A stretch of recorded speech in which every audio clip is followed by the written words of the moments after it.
Generally, with watercolors, I prefer using cold-pressed textured paper, but I thought this drawing would be a good match for some hot-pressed smoothness. That was obviously a very rough sketch there, but when I redraw it in a moment, it'll be much cleaner. I felt a need to indulge in the season, and arting is a great way to do that.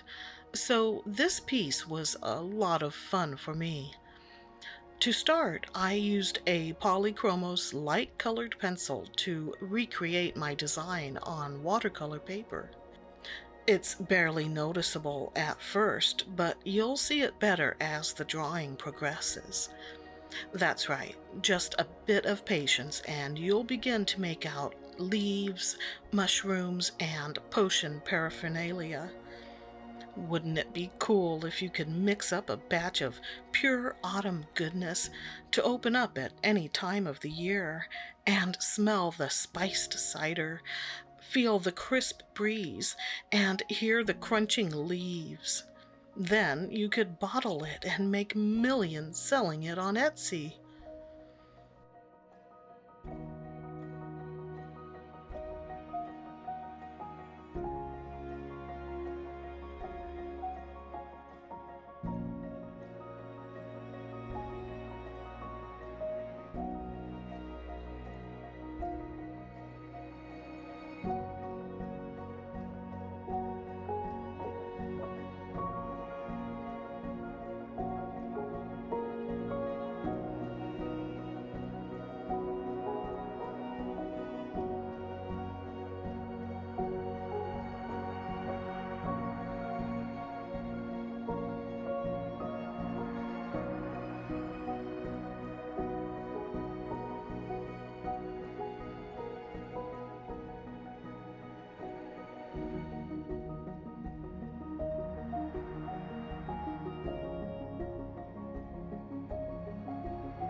Another way I get into the season is by browsing LL Bean merch.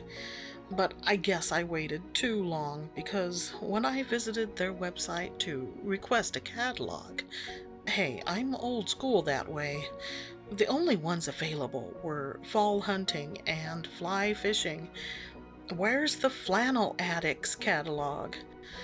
So I'll have to dig through my overflowing basket of old magazines to get my fix. But it's not the same, because it's not fresh. I believe LL Bean is headquartered in Maine. I would love to visit that area sometime. Anywhere in New England, actually. Partly because they seem to have similarities with the Pacific Northwest. I don't know for sure, but I'm guessing their clam digging and mushroom hunting is pretty sweet. Once the colored pencil work was done, I went in with a Faber-Castell Pitt pen in sepia. Man, I love those sepia pens. This one is point .3, but I also use a point .5 later on.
There were only 5 paint colors used: quinacridone red, raw umber, and quinacridone burnt orange from Da Vinci, terre verte from Daniel Smith, and azo green from M. Graham, some of which were gifted by viewers.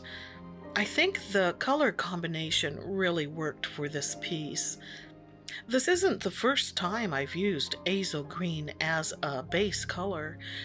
In a previous video titled 1950s Classic Pulp Cover Remake, azo green played a prominent role. This particular color may not be for everyone, but I love it. It's a yellow pigment, PY 129 to be precise, and I think it's a really good undertone for warm-hued paintings. Plus, it makes lovely earthy mixes. So I relied on it to do the heavy lifting in this piece. Something to note. Some brands call their PY 129 green gold, except Mission Gold. Their green gold is actually PY 150, which is commonly called nickel azo yellow. Oh, the joys of pigment numbers.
I'm hoping producer Mike and I get to take a drive to see some nice autumn colors before all the leaves fall.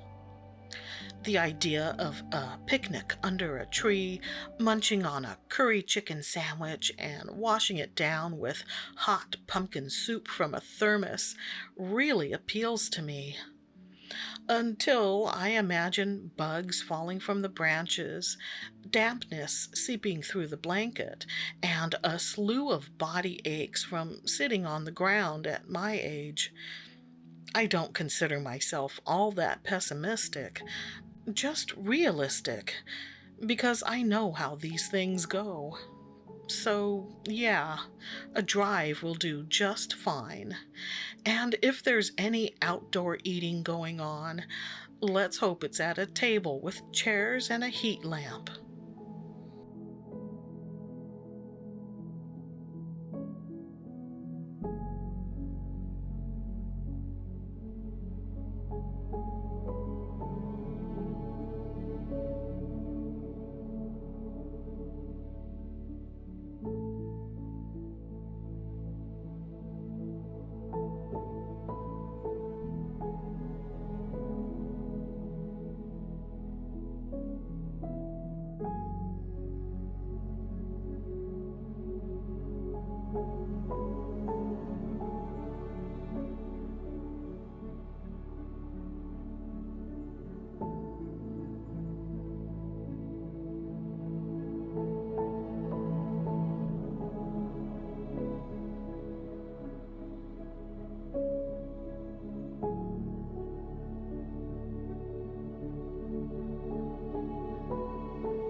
Hmm, what could be inside those shelf bottles?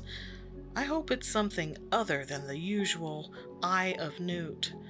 How about fermented spider venom, dried owl droppings, candied toad warts? I get a kick out of miniatures, like dollhouses and dioramas, especially if they're creepy or witchy. There's a YouTuber, Zan Von Zed, who does some wonderful sculpted miniature pieces. One of my favorites is the Secret Cabinet of Witchcraft from 2020. A link will be in either the corner or the description. I just like to think that the potions concocted here ultimately do some good, like curing your friend's mystery rash and giving it to your haters. But consider how time consuming it must be to gather the ingredients. I mean, I thought grinding for rune cloth was tedious. Imagine having to extract enough venom to fill a bottle. Then imagine all those pissed off spiders.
We have a TV in our bedroom, and producer Mike needs to have something on or he can't fall asleep.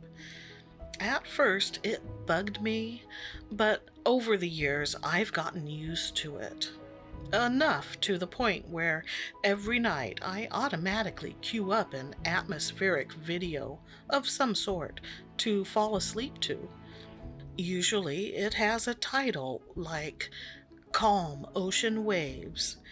But at this time of year, I switch things up because with the onset of autumn comes an abundance of new content, such as fall porch ambiance, pumpkin patch with nature sounds, and haunted evening forest.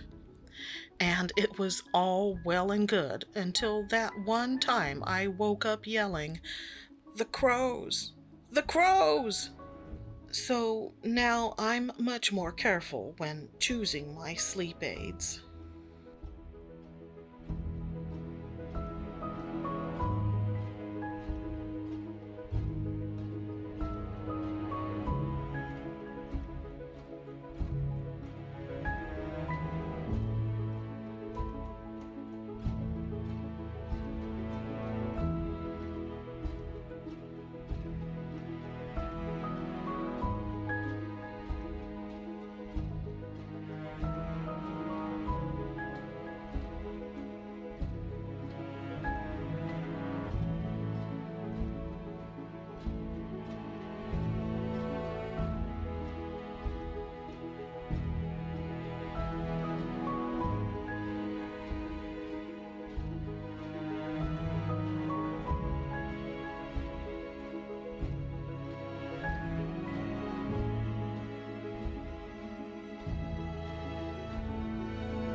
Is it done? It looks done. But before I can say, soup's on, I'll just go down the list to make sure everything's in order. Scraggly hand lettering? Check. Murky liquid that looks like carrot and barf bisque? Check. Mushrooms, leaves, and pumpkins for ubiquitous fall feels? Check, check, and check. And for the final garnish, a smattering of splattering. I'm happy to share this autumnal art experience. All in all, I think it's pretty darn cool. You know what would have been even cooler? If I'd remembered to add some white highlights. But as they say, always leave them wanting more. Until next time, save yourself some toil and trouble, and just be artsy, my friends.